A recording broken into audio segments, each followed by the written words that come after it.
যে এই যে জয়ের যে যাত্রাটা, এটা অবশ্যই অবারিত থাকবে, এটা অপ্রতিরোধ্য থাকবে, এবং ইউনেস্কো যে কোনো অবারিত স্বপ্নের সাথে, অপ্রতিরোধ্য স্বপ্নের সাথে সবসময় ছিল, সবসময় আছে, সবসময় থাকবে।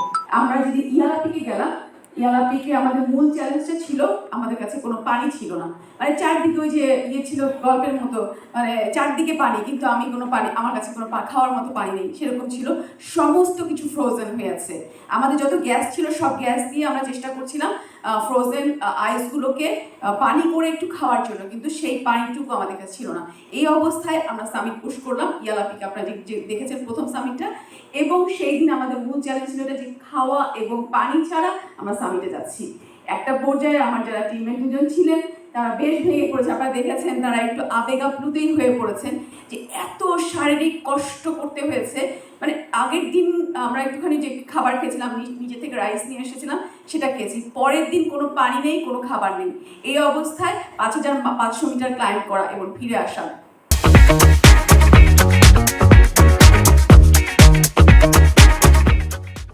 তো আমার মানে ক্যালকুলেশনগুলো আমার মাথায় ছিল, কিন্তু ওরা যেহেতু ছোট, ওরা হচ্ছে ইয়াং জুনিয়র, তো ওরা একটু ভিন্নভাবে একটা সময় খুব ভেঙে পড়েছে যে না, হয়তো সম্ভব না, এইভাবে সম্ভব না, খাওয়া দাওয়া ছাড়া জীবনে আমি কোনোদিন থাকি না। মানে তারা সবাই হচ্ছে বাবা মায়ের হচ্ছে খুবই আদরের সন্তান, তো খাওয়া ছাড়া একটা বেলাও তো আমরা থাকি না। কিন্তু ওই এত কঠিন একটা মুহূর্ত, ওই সময় পানি এবং খাওয়া ছাড়া থাকা খুবই কঠিন ছিল। আমি আমার টিমমেটদেরকে ভীষণভাবে আসলে সম্মান জানাতে চাই যে তারা মানে আমার উপরে বিশ্বাস রেখেছে। আমি বলছি এই তো আরেকটু চলো আরেকটু। তো এইভাবে ওদেরকে মানে ময়টা বাচ্চাদেরকে যেভাবে ইয়ে করা হয়, বোঝানো হয় সেরকমই। কিন্তু তারপরও আমি যেটা বিশ্বাস করি যে শারীরিক মানুষের শক্তির যেখানে শেষ মাউন্টে যেটা হয়, সেখান থেকে মানসিক শক্তিটা শুরু হয়। তো আমি দেখতে পাচ্ছি ওদের শারীরিক শক্তি শেষ, তাহলে ওদের এখন মানসিক শক্তিটা খাটাতে হবে, ওটাকে কাজ করাতে হবে। তো আমি আসলে সেই জায়গাটায় আঘাত করে ওদেরকে সবসময় পুশ করেছি। তো যাই হোক, এটা ছিল। কিন্তু আমার কথা হচ্ছে কি, এই যে সুলতানাস জিম বা এই যে এতগুলো মানুষ এসেছে, মানে কি প্রয়োজন, পাহাড়ের সাথে কি সম্পর্ক? আমি আমারটা একটু বলি যে পাহাড়ের সাথে সম্পর্কটা আমার মায়ের একটা কথা। আমার মা যখন, আমি যেদিন মাউন্ট এভারেস্ট থেকে প্রথম এসেছিলাম, আসিনি তখনও দেশে, আমি হচ্ছে তখনও বেস ক্যাম্পে পৌঁছানি, কিন্তু পরে আমি তার কথাটা শুনেছি। তিনি বলছিলেন যে মেয়েরা, মানে আমার মা খুবই অর্ধশিক্ষিত একজন নারী, গ্রামের একজন অর্ধশিক্ষিত নারী, অত কিছু বোঝেন না, তো তিনি কথাটা এইভাবে বলছিলেন, মেয়েরা সবই করতে পারে, এখন শুধু পাহাড়টা বাকি ছিল, পাহাড়টাও করছে। তো এই যে একজন মেয়ে, একজন আমার যে মানুষটা অত শিক্ষা দীক্ষা অত কিছু বোঝে না, কিন্তু মানে পাহাড়টা বাকি ছিল সেটা করেছে, এই যে একটা মেয়ে বলে যে আমি পারি যে কোনো কাজ করতে, এই ইন্সপিরেশনটা আসলে খুব জরুরি। আর এই অভিযানটা আমার কাছে সারা জীবন স্মরণীয় হয়ে থাকবে অনেক কারণে। তার মধ্যে আরেকটা কারণ হচ্ছে, মানে এই যে আমরা 5 জন করে আসলাম, এতে কি যায় আসে? এটা কিছুই যায় আসে না, এই সমাজের এত বড় সমাজ, এত বড় রাষ্ট্রে কিছুই যায় আসে না। কিন্তু আমি দেখেছি আমাদের কাছে অনেক মেয়েরা আমাদের কাছে আগ্রহ প্রকাশ করছে, আমিও তো থাকতে পারতাম এখানে, আমিও তো যেতে চাই, আমিও তো এইরকম একজন সুলতানা হতে চাই। এইটাই আসলে জরুরি, এই মেসেজটাই আসলে আমাদের জরুরি। এটা যদি একটুখানিও হয়, এই কোনো একজন নারী মনে যদি এই স্বপ্নটা জাগ্রত হয় এবং সে একজন সুলতানা হয়ে ওঠে, তাহলেই আজকে এত কিছু, এই যে এত মানুষ এসেছেন, এত সময় নষ্ট করে, এত অর্থ খরচ করে, সব কিছু সার্থকতা ওইখানে। স্বপ্ন দেখা নিয়ে কত বাধা, কত মানা, সেখানে আমাদের 5 জন সুলতানা সেই স্বপ্নটা জয় করে আজকে এখানে চলে এসছে, এবং সেই স্বপ্ন আবার অবারিত। তার মানে এই জয়টা কখনো থামবে না। এই স্বপ্ন জয়ের যাত্রাটা যা শুরু হলো, এটা এখান থেকে আসলে পরবর্তীতে আরো কন্টিনিউ হবে। আমি সবার প্রথমে অভিনন্দন জানাতে চাই আমাদের 5 জন সুলতানাকে, এবং আরেকবার একটু আমরা সবাই করতালি দিতে চাই তাদের জন্য।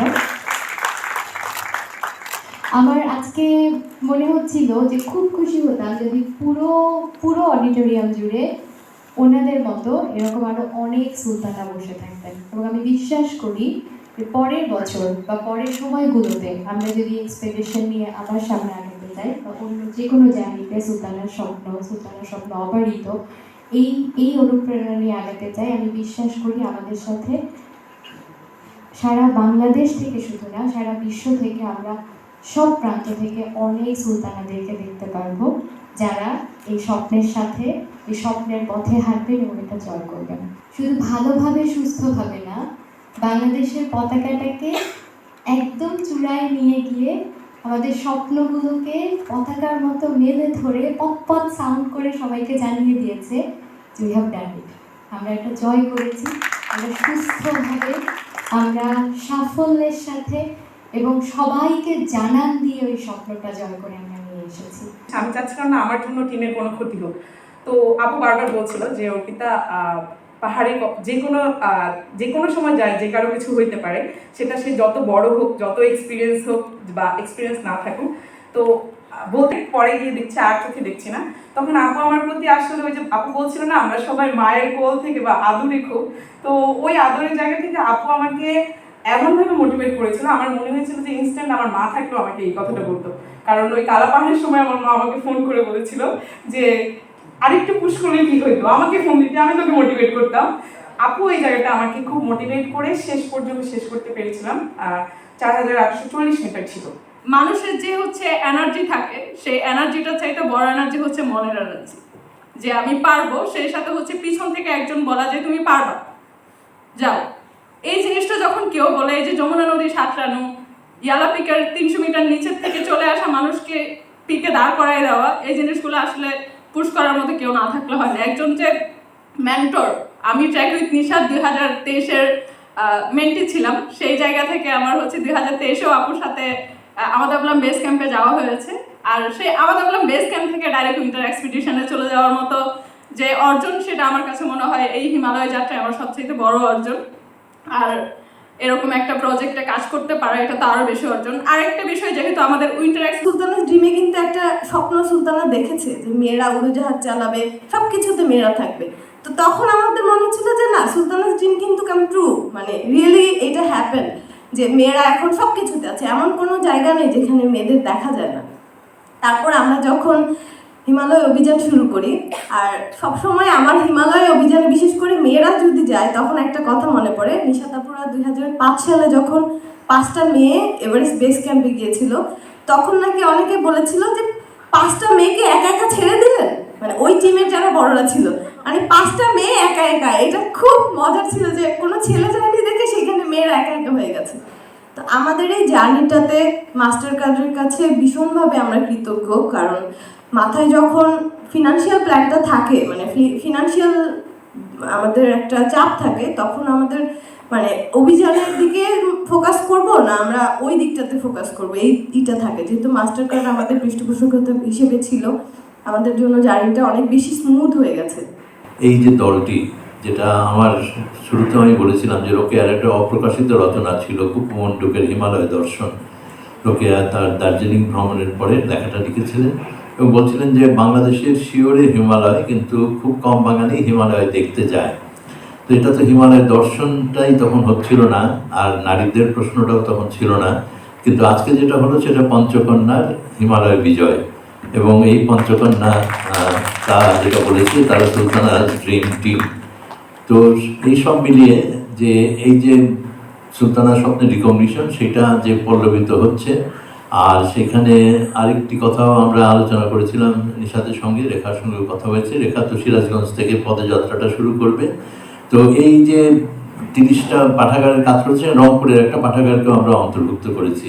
ইউনেস্কো ডেফিনেটলি এই এন্ডোর্সমেন্টটা তাদের, এবং ডেফিনেটলি আমরা যখন আমাদের এডুকেশন প্রপোজালটা আসে, তখন আমাদের এটা একটা দুটোই খুব বড় বিবেচ্য বিষয় ছিল, যে প্রথমত নিশাদ মজুমদারের নেতৃত্বে পুরো পাঁচজনই, এবং তার সাথে মুক্তিযুদ্ধ ইউনেস্কো। তো এই এন্ডোর্সমেন্টগুলো আসলে আমাদেরকে কনসিডারেশন করতে অনেক সহায়তা করেছে। প্রচণ্ড শীতের মাঝে পুরা বরফগুলো ছিল শক্ত বরফ, সেই শক্ত বরফের মাঝে তারা যে সাবমিট করার চেষ্টা করেছে। এবং আজকে সত্যি কথা, এই 15 মিনিটের যে ভিডিওটা আমরা শুরুতে দেখলাম, সেটা দেখার পর মনে হলো আমরা এখান থেকে কিছুই বুঝিনি, তারা যা করে এসছে। এই ভিডিও দিয়ে কিছুটা হয়তো আমরা বোঝার চেষ্টা করেছি। আর আমাদের থেকে প্রথম winter expedition, all female group and with a great theme, সব কিছু মিলিয়ে আমার মনে হয় it's a huge round of applause to our Sultana.